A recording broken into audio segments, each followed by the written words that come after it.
राधे राधे। मेरा नाम है राजीव पांडे। मैं 11 साल से एक प्रैक्टिशनर एडवोकेट हूँ। आज हम चर्चा करेंगे जुडिशियल कन्फेशन के बारे में। न्यायिक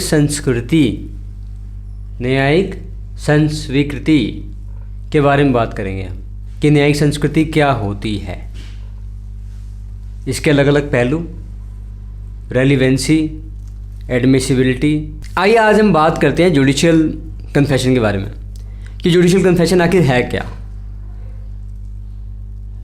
जुडिशियल कन्फेशन जो है ये रेलिवेंट होगा या नहीं होगा, ये सवाल आता है आपके दिमाग में। सुसंगत होगा या नहीं होगा।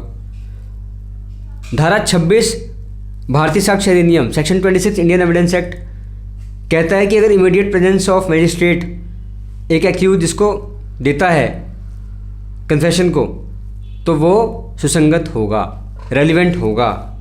ठीक है। सेकंड जो थॉट आता है हमारे दिमाग में वो ये आता है कि किस दौरान जुडिशियल कन्फेशन दिया जाएगा। मतलब उसका कभी भी उठ के दे सकता है क्या जुडिशियल कन्फेशन को एक अपराधी, या उसका कोई टाइम ड्यूरेशन होगा।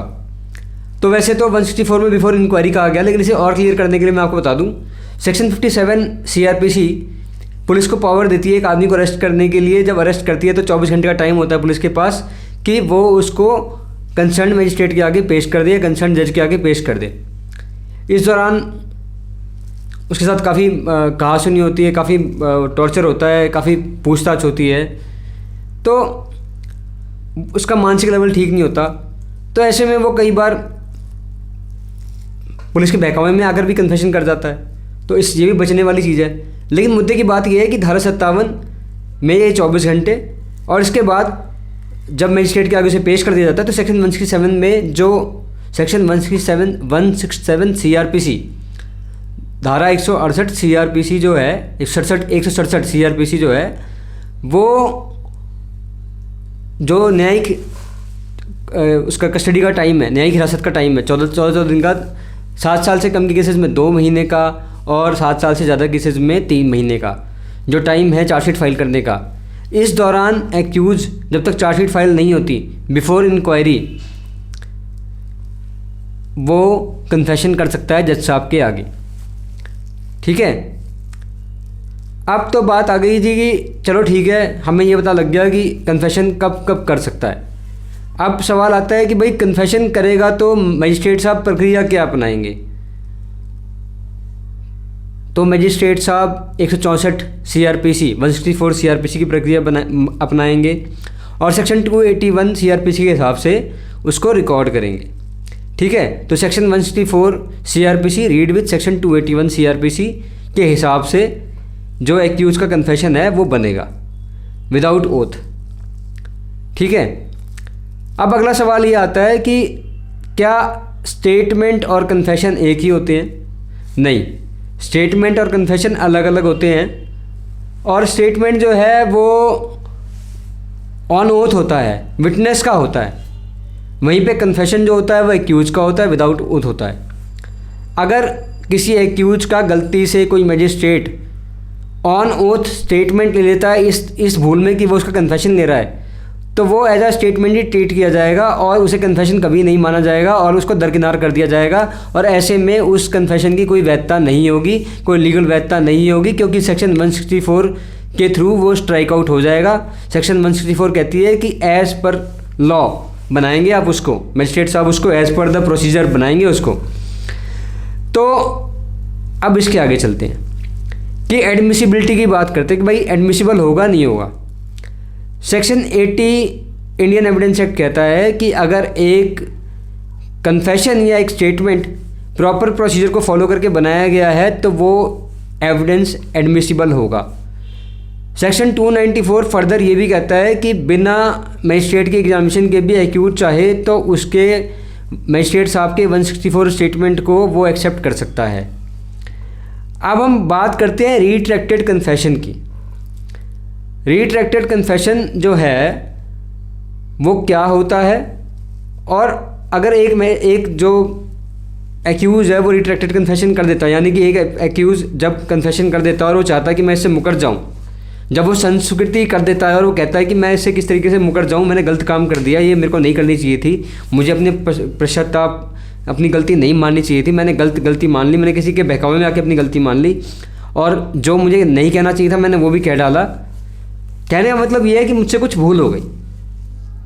तो ऐसे में वो उस अपराधी के पास कौन कौन सी स्टेजेस होती है जिसमें कि वो अपनी गलती जो कन्फेशन है, अपनी संस्कृति है, उससे मुकर सकता है।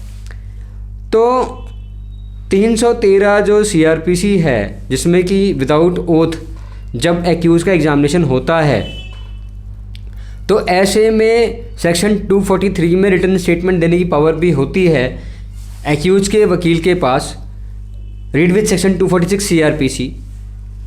तो वो रिटर्न में भी स्टेटमेंट दे सकता है एक्यूज़ के बिहाफ पे कि जी ये बात थी जिसकी वजह से उसे टॉर्चर किया गया था, उसका मेंटल स्टेटस ठीक नहीं था, इस वजह से उसने दे दी। Section 247 CRPC read with section 243 CRPC 315 CRPC पे लागू होती है। जब एक्यूज खुद कटघरे में अपने आप को विटनेस बना करके उतरता है और कहता है कि मेरा एग्जामिनेशन किया जाए, उससे पहले वो अपना एक स्टेटमेंट भी फाइल कर सकता है। Section 243 CRPC read with section 247 CRPC written statement भी फाइल कर सकता है।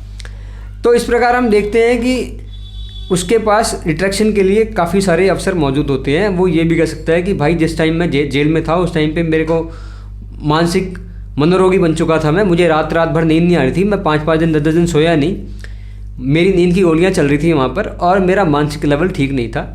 तो ऐसे में वो अपने कहीं भी बात से मुकर सकता है अगर उसका मानसिक लेवल उस समय बाकी ठीक नहीं था तो। लेकिन उसे ये बात साबित करनी पड़ेगी कि उस समय वो दवाइयों पे चल रहा था और उसे जेल के डॉक्टर ने या बाहर से किसी मनोरोग विशेषज्ञ ने उसे नींद की दवाइयाँ या डिप्रेशन की दवाइयाँ दी थी। क्योंकि कई बार जेल में जाने के बाद जब लोगों को नींद नहीं आती तो वो डिप्रेशन के मरीज हो जाते हैं। तो ये एक नॉर्मल बात है कि डिप्रेशन में आकर के वो इस टाइप की बेवकूफ़ियाँ कर डालें, जहाँ पे उन्होंने कोई अपराध ना भी किया हो तो वो उसको कबूल लें किसी के बहकावे में आकर कि तो जल्दी छूट जाएगा। अब हम विस्तार से जुडिशियल कन्फेशन के बारे में चर्चा करेंगे, लेकिन इससे पहले थोड़ा बहुत और जान लें। एडमिशन और कन्फेशन शॉर्ट में बताऊंगा, बड़ी कन्फ्यूज़न क्रिएट करती हैं ये दोनों terminologies. But in reality admission एक बहुत ब्रॉड पार्ट है, बहुत ब्रॉड स्पेक्ट्रम है, और कन्फेशन उसका एक बहुत छोटा सा स्पेक्ट्रम है। एडमिशन 17 से 22A तक जो है वो कन्फेशन पे भी लागू होता है, और धारा 24 से लेकर के धारा 30 तक जो आपका कन्फेशन है वो 17 section 17 evidence Indian evidence act से लेकर के section 22A Indian evidence act को साथ में मिला करके पढ़ा जाएगा, कभी अलग से नहीं पढ़ा जाएगा। तो इससे में ये बात भी समझ में आती है कि जो जुडिशियल कन्फेशन है या जो कन्फेशन है वो एक स्पीसी है, और जो एडमिशन है वो एक जेनर है। एडमिशन यानी कि स्वीकृति एक बहुत बड़ा, एक बहुत विस्तृत सब्जेक्ट है, विषय वस्तु है, जिसकी एक बहुत छोटी सी विषय वस्तु जो है वो है कन्फेशन, संस्कृति। तो आप कभी भी ये समझें कि कोई भी संस्कृति स्वीकृति हो सकती है, लेकिन हर स्वीकृति संस्कृति हो ये ज़रूरी नहीं है। कहने का मतलब कि पेड़ की एक शाखा पेड़ से बिलोंग करेगी, लेकिन पूरा पेड़ एक शाखा से बिलोंग नहीं करेगा, ठीक है। एडमिशन में सिविल कोड भी सिविल के जो केसेस हैं वो भी कवर होते हैं, एडमिशन में क्रिमिनल केसेस भी कवर होते हैं, एडमिशन में और भी कई सारे केसेस कवर होते हैं जिसमें मैट्रिमोनियल केसेस आते हैं और कई प्रकार के केसेस आते हैं। तो एडमिशन एक बहुत ब्रॉड स्पेक्ट्रम है, लेकिन कन्फेशन जो है वो एक बहुत छोटा सा स्पेक्ट्रम है, और जुडिशियल कन्फेशन उसमें भी सबसे छोटा स्पेक्ट्रम है। तो इस प्रकार अगर हम देखते हैं तो हमें समझ में आता है कि हम एक बहुत छोटे से स्पेक्ट्रम को एक बहुत बड़े से स्पेक्ट्रम से उसकी तुलना कर रहे हैं, जबकि हमें से इन दोनों चीज़ों को साथ में पढ़ना है। इनको अलग अलग तुलनात्मक तरीके से नहीं पढ़ना है, इनको एक साथ मिला करके पढ़ना है, ताकि हमें समझ में आ सके कि हम बेसिकली किस जगह पे जाना चाहते हैं। कन्फेशन दो प्रकार के होते हैं, एक्स्ट्रा जुडिशियल कन्फेशन और जुडिशियल कन्फेशन। जब हम जुडिशियल कन्फेशन की बात करते हैं, जब हम न्यायिक संस्कृति की बात करते हैं, तो सबसे पहला सवाल ये आता है कि क्या ये सुसंगत तथ्य है, और ये सुसंगत है तो कैसे है, ये रेलिवेंट है तो कैसे है। जुडिशियल कन्फेशन रेलिवेंट है तो कैसे है? क्योंकि सेक्शन 24, 25, 26 जो है वो बात करती है कि भाई कोई भी जो अपराधी अपने अगेंस्ट में कोई बात बोलेगा तो वो रेलिवेंट नहीं होगी। लेकिन 26 का जो प्रोविजो है, सेक्शन 26 इंडियन एविडेंस एक्ट का जो प्रोविजो है, परंतु जो है वो ये कहता है कि मजिस्ट्रेट के आगे अगर इमीडिएटली, जिला न्यायाधीश के अगर इमीडिएटली उसने बताया कि भाई मैं अपनी गलती स्वीकार करना चाहता हूँ और उसको सही तरीके से रिकॉर्ड किया गया, तो फिलहाल तो ये है कि भाई इमीडिएट प्रेजेंस ऑफ मजिस्ट्रेट के आगे अगर उसने एक्सेप्ट किया तो रेलिवेंसी की बात सेक्शन 26 में आती है कि रेलिवेंट होगा या नहीं होगा। As per section 26 Indian evidence act, भारतीय साक्ष्य अधिनियम धारा 26 के तहत जुडिशियल कन्फेशन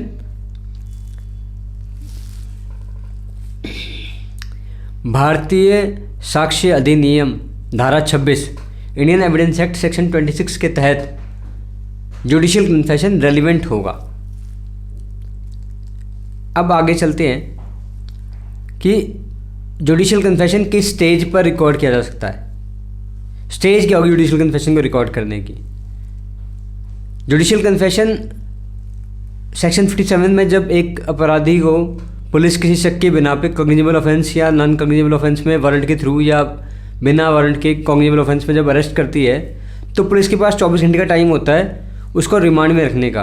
कभी कभी ये रिमांड एक्सीड भी कर जाता है जो कि इलीगल होता है, लेकिन इस बीच उसे काफ़ी प्रताड़ना दी जाती है, टॉर्चर किया जाता है और ऐसे में वो कई बार इस फिजिकल टॉर्चर को नहीं झेल पाता और वो अपने मेंटल इम्बैलेंस को खोकर भी कई बार कन्फेशन की तरफ अग्रसर हो जाता है। वैसे ही धारा 167 भी जो है वो भी कन्फेशन एक टाइम है जेसी रिमांड का, जब उसको 57 में जब पुलिस वाला 24 घंटे टाइम पूरा कर लेगा तो जज साहब के आगे पेश करना होगा, मजिस्ट्रेट साहब के आगे पेश करना होगा। जब मजिस्ट्रेट साहब के आगे पेश करेगा तो पेश करने के बाद after presenting him before the magistrate साहब उसको as per the case JC remand के लिए भेज देंगे। उसका जेसी रिमांड बनता होगा तो 14 दिन का जेसी रिमांड होता है और ये लगातार चलेगा till the time of inquiry, यानी कि till the filing of chargesheet. अगले पार्ट में हम इसके प्रैक्टिकल आस्पेक्ट को समझेंगे, इसके एग्जामिनेशन के पॉइंट ऑफ व्यू के आस्पेक्ट को समझेंगे, जुडिशरी के पॉइंट ऑफ व्यू से भी ये इंपॉर्टेंट है। क्वेश्चंस तो हमारे दिमाग में आते हैं लेकिन जुडिशरी पॉइंट ऑफ व्यू से बहुत ज़्यादा इंपॉर्टेंट है। तो ये कैसे कैसे जुडिशरी के पॉइंट ऑफ व्यू से इंपॉर्टेंट है, कैसे कैसे ये एक एडवोकेट के क्रॉस एग्जामिनेशन के पॉइंट ऑफ व्यू से इंपॉर्टेंट है। देखिए, जुडिशियल कन्फेशन जो है वो जुडिशरी के एग्जामिनेशन प्रिपरेशन में जब आप करते हैं, जुडिशरी का एग्जामिनेशन प्रिपरेशन, जुडिशियल कन्फेशन जो है वो जुडिशरी में भी इसका क्वेश्चन आता है।